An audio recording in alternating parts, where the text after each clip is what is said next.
কালকে যে কাজটা করব বলে করতে পারলাম না, সেই কাজটা আজকে ঘুম থেকে উঠেই শুরু করে দিয়েছি।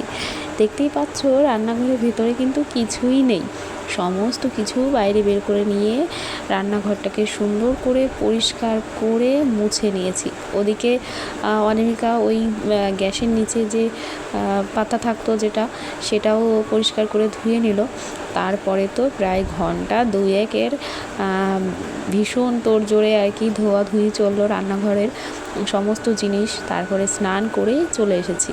আর এদিকেই যে দেখতেই পাচ্ছ খাটের ওপর সমস্ত কিছু কিন্তু উপুর করে রাখা হয়েছে, থালা বাসন, তার সঙ্গে কোটো, সমস্ত কিছু। আজকে ফ্রিজ, গ্যাস ওভেন, গ্যাসের ওপরে জানলাটা সমস্ত কিছু কিন্তু গরম জল করে সুন্দর করে সার্ফ দিয়ে মুছে নিয়েছি। আর ফ্রিজটাকে একটুখানি ওই কলিন দিয়েই মুছেছিলাম।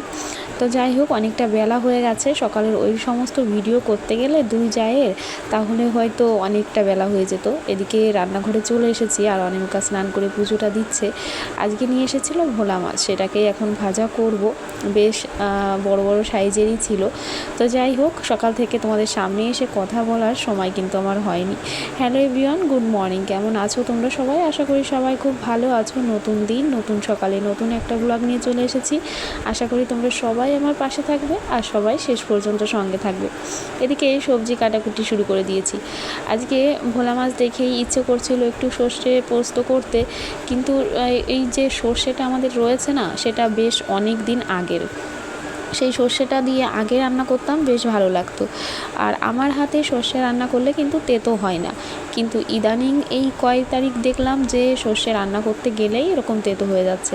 আমি ভেবেছিলাম হয়তো অনেক দিন ধরে রোদে দেওয়া হয় না, সেই কারণে। তারপরে কিন্তু একদম ঝাঁ চকচকে রোদেও কিন্তু দিয়ে নিয়েছিলাম, তোমাদের আগের দিনের ব্লগে আমি দেখিয়েছিলাম। কিন্তু সেই রোদে দেওয়ার পরেও সর্ষে মানে খাওয়ার পরেও দেখছি সেই কেমন একটা লাগছে।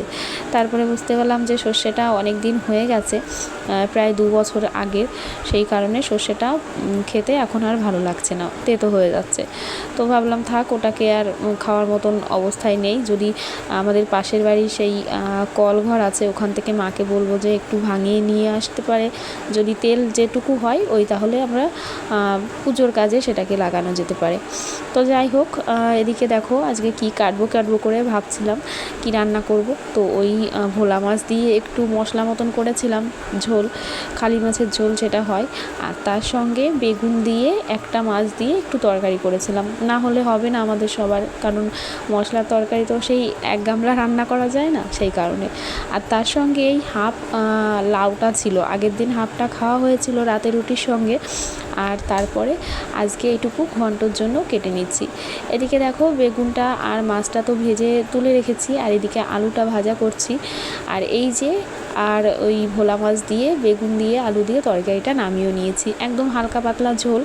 আর এই দিকে এখন অল্প করেই মশলা কষিয়ে নিচ্ছি, কারণ ঝোলটা একটু হালকা পাতলার মধ্যেই করব। বেশি গ্রেভি আবার একটু মানে ভালো লাগে না সব সময়। অত মানে মোটা ঝোল, মোটা মশলা দিয়ে খেতে ভালো লাগে না। সব সময় একটু মাঝে মাঝে একটু হালকা পাতলা ঝোল খেতেও ভালো লাগে।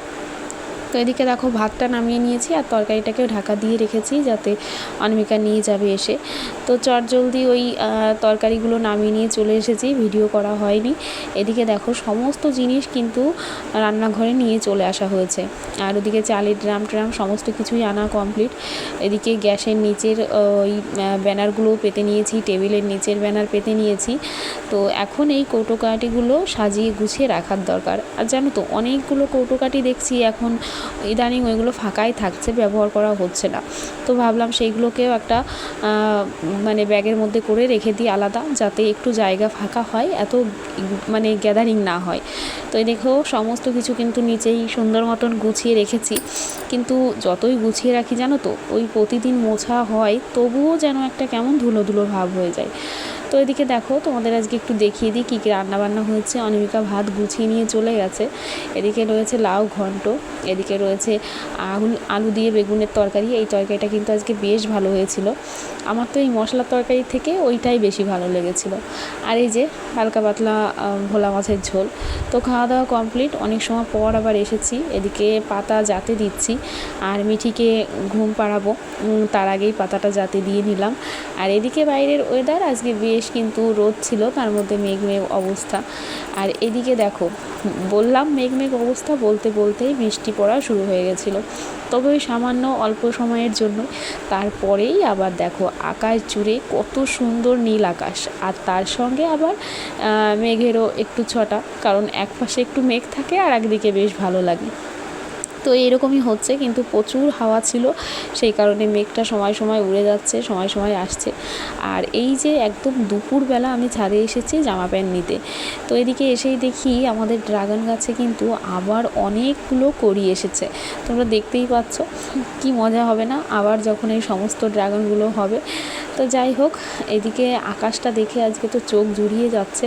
যতই একটু মেঘ থাকুক না কেন, কিন্তু এই রোদ আর এই হাওয়া আর এই নীল আকাশ দেখে সত্যি ভীষণ ভালো লাগে। তো এই যে এখন কিন্তু আমি কাজে বসে গেছিলাম, আর আমার দুষ্টুটা এসে কত কথা বলছিল, আর এইটা এখন এরকম করে দেখানো হচ্ছে। এই একটাই ব্যাপার যে আমি বলেছি যে শোনা, তোমার চোখের কোণায় এরকম কালো হয়েছে কেন? অ্যাকচুয়ালি এই কালো দাগটা হয়েছে সেই আমার নখ থেকেই কেটে গেছিলো মেয়ের, সেইখান থেকেই দাগটা একটু হালকা রয়ে গেছে। তো সেই কারণেই আমি বললাম, যে সেই আমাকে বলছে মা ভিডিও করে আমাকে দেখাও তো, তো সেই কারণেই।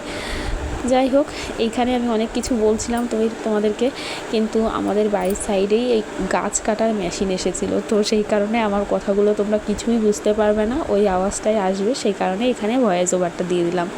আজকে সারাদিনে তোমাদের সঙ্গে এই মাত্রই এইটুকুই কথা সামনাসামনি হয়েছিল, কিন্তু সেটাও ওই আওয়াজের জন্য কেটে দিতে হলো। তো যাই হোক, ছাদে এসেছি এখন বিকালবেলা, দুপুরের খাওয়া দাওয়া কমপ্লিট আমাদের। আর আমার দুষ্টুটা তো ওই সামান্য একটু ঘুমোয়, তারপরে ওকে ওঠার পরে লেবুর রস খাওয়া দাওয়া সব কিছুই কমপ্লিট করে দেওয়া হয়ে গেছে। আর এদিকেই ঘরে এসেছিলাম চেয়ারটা নিতে। তো বিকালবেলায় এই টাইমটা একটু ছাদে এসে বসলে না বেশ ভালো লাগে, মানে সারাদিন ওই ঘরের মধ্যে আটকা অবস্থায় আর ভালো লাগে না, মনে হয় তখন যেন একটু বাইরের দিকটা থেকে ঘুরে আসি, কিন্তু ওই কোথাও যাওয়ার ইচ্ছে হয় না সব সময়। তো এই ছাদে এসেই একটু সন্ধ্যা পর্যন্ত বসে থাকা, কাজবাজ নিয়ে খালি হাতে আর বসে থাকার উপায় নেই। তো এই যে দাদান খাবার নিয়ে এসেছিলো, এটা নিয়েই বসে পড়েছে এখন খাওয়া দাওয়া করতে, আর আমরা বসে গেছি আমাদের কাজে।